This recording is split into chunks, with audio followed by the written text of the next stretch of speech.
I served the flood victims again yesterday. A fellow church member and I stopped at the sweet lady's house to see how she was doing and to pray with her. The difference in her demeanor in a mere 24 hours was amazing. The previous day we encountered a sad, beaten, numb, how can I go on with life attitude, and rightfully so. We dug in and helped her, her sister and brother-in-law and nephew empty water and rotten foods out of the refrigerator. Water from the floods actually filled up the bottom bins.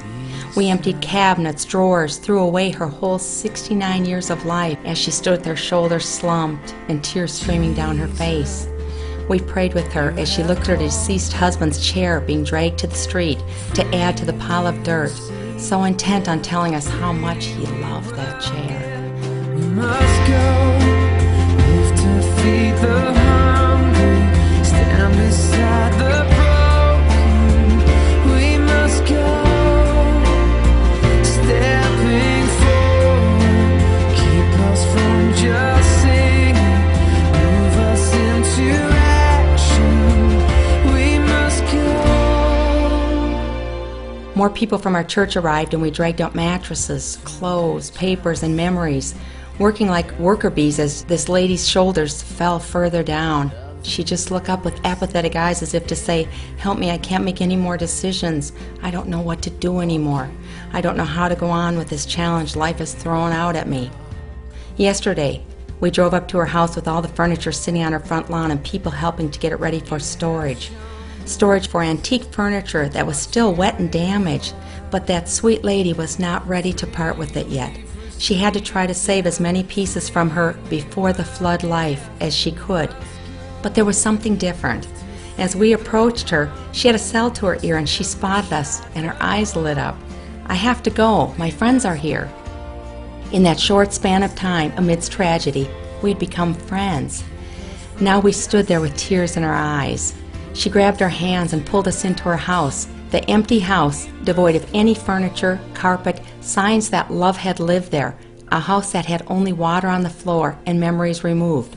Her eyes sparkled. When my friends and I and our teams had left the day before, 2 more teams from our church moved in. They did not leave until they completed the big task in front of them. They gave to this lady more than her heart could comprehend. They gave her hope and love. She bubbled on about how the Journey Church took care of her, that God cleaned out her house. She told us about her belongings, the people, the National Guard, but mostly she talked about the giving, the love. She talked about hope, given by people she had never met, people who gave so unselfishly because they cared for a hurting heart. Jesus with skin.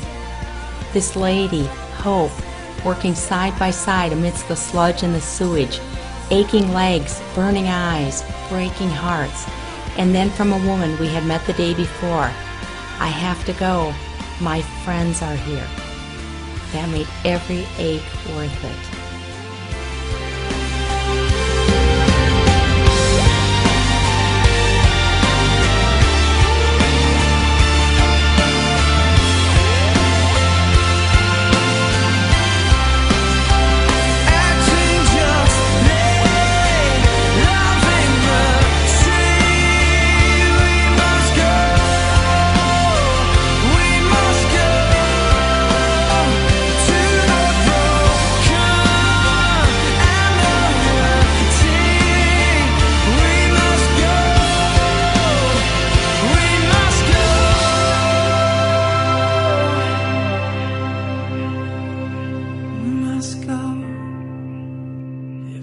Feed the hungry, stand beside the broken. We must go.